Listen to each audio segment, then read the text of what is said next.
है भोलेनाथ, अच्छा है फोन खुला हुआ है।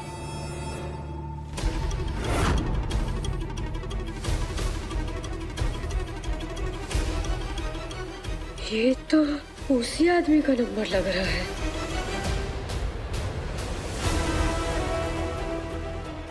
हाँ अवंतिका मैडम, बोलिए।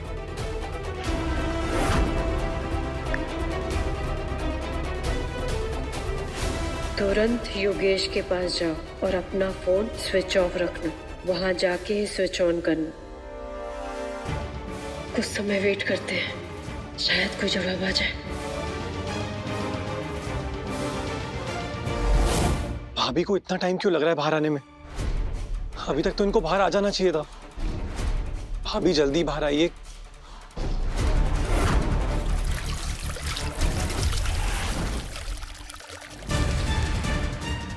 जल्दी से कोई जवाब आ जाए बस। जी मैडम, जैसा आप बोलिए वैसा होगा। जाल बिछ गया है, अब अवंतिका जी को कोई नहीं बचा सकता।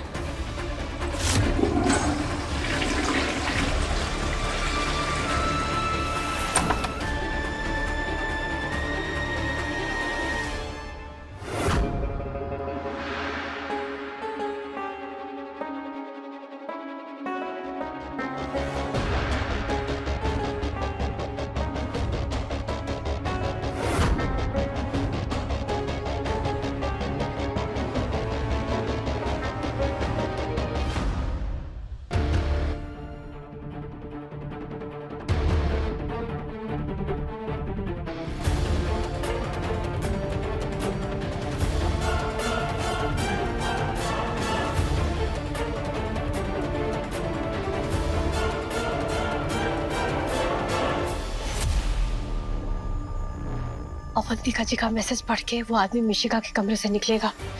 आपको बस उसका पीछा करना है, ज्यादा नजदीक मत जाइएगा, ठीक है? और हमसे फोन पे बात करते रहिएगा। जोखिम उठाने का बिल्कुल जरूरत नहीं है, राघव भी हम कहते रहे, ठीक है? संभल के। हाँ, आप जब तक अवंतिका पे नजर बनाए रखना। हम इंस्पेक्टर साहब को भी फोन कर रहे हैं और उनको तैयार रखते हैं। आप संभल के जाइए। भाभी अपना ख्याल रखिएगा, तो कोई भी खतरा लगे तो प्लीज। हम फोन करते हैं।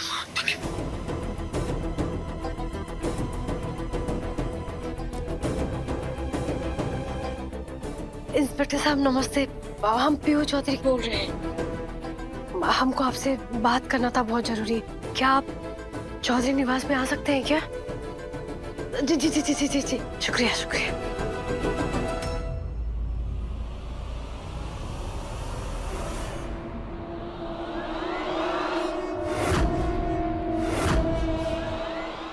ये तो कुछ समय पहले का ही मैसेज है, लेकिन ये मैसेज तो मैंने भेजा ही नहीं।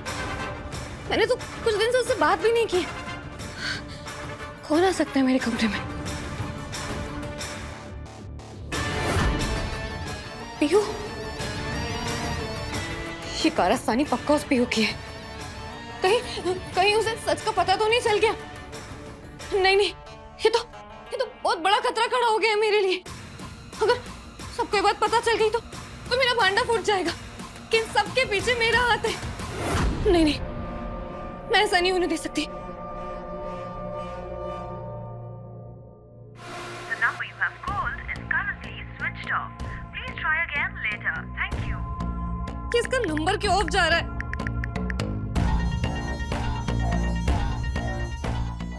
नहीं।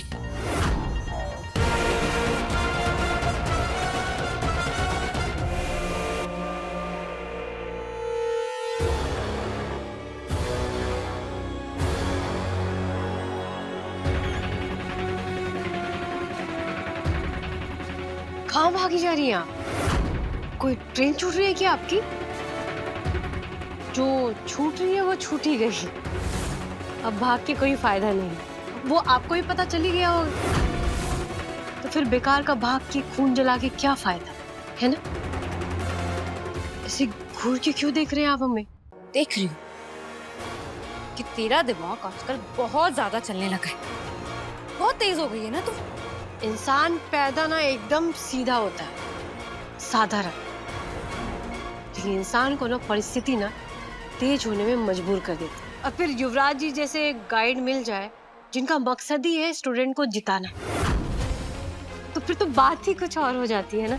अच्छा, तो तुझे लग रहा है कि तू जीत गई? हम जीत गए हैं या हम नहीं जीते हैं, इस बात से आपको क्या फायदा ये जानकर? अपना नुकसान देखिए, आपकी हार की शुरुआत हो चुकी है।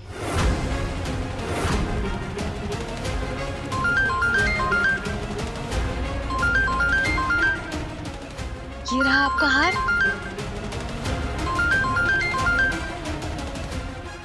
मिल गए भाभी। पापा मिल गए भाभी, मिल गए।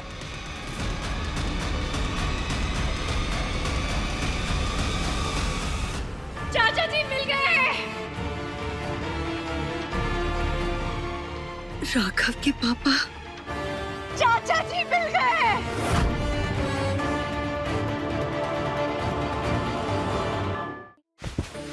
चाची जी। पीहू, हाँ। हमें उनके पास लेके चलो, हमारी बात कराओ उनसे। हाँ। कैसे वो ठीक है कि नहीं? अब अभी लीजिए, स्पीकर में बात कीजिए। राघव, तुम्हारे पापा कहाँ हैं? कैसे है वो? ठीक तो है ना? हालत बहुत खराब है, हम उन्हें सीधे हॉस्पिटल लेकर आ गए हैं। आप फिक्र मत कीजिए, मैं हूं ना, सब अच्छा होगा माँ। अपने बेटे पे भरोसा रखिए माँ।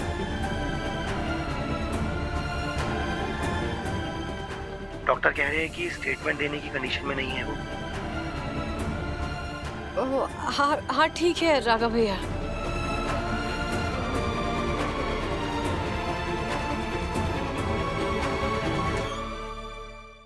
तो तुम समझ रही थी कि तुमने ये सब कुछ खत्म कर दिया? ये तो बस शुरुआत है पीहू। आगे आगे देखो, अभी तो बहुत कुछ देखना बाकी है तुम्हारे लिए। शुरुआत तो आपने उसी दिन कर दिया था जिस दिन आपने ईशान सर के कार का एक्सीडेंट करवाया था।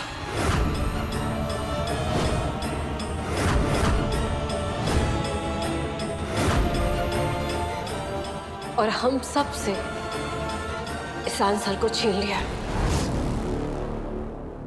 युवराज जी ने सब कुछ पता लगा लिया था, आपकी कॉल रिकॉर्ड्स, आपकी प्लानिंग में क्या क्या चीजें इस्तेमाल हुई है, सब उन्होंने इकट्ठा कर लिया था उस दिन के लिए कि एक दिन कि आपका सारा सच पूरी दुनिया के सामने ला के रहेंगे।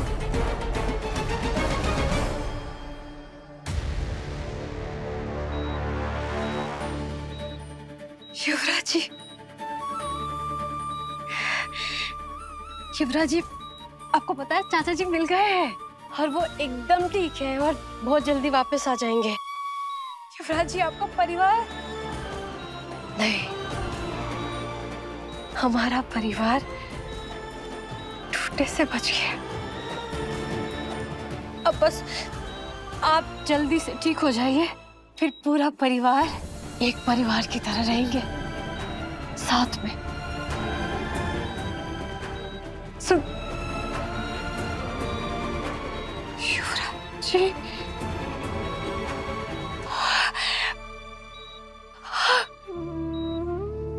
युवराज जी,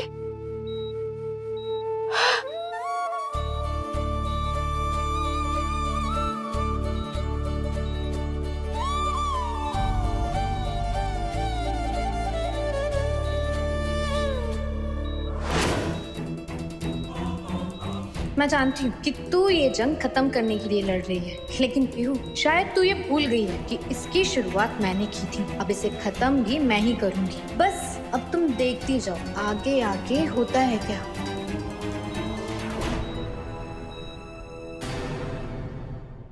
तो जिंदगी न मिलाएगी 2 रात 10 बजे दंगल टीवी पर।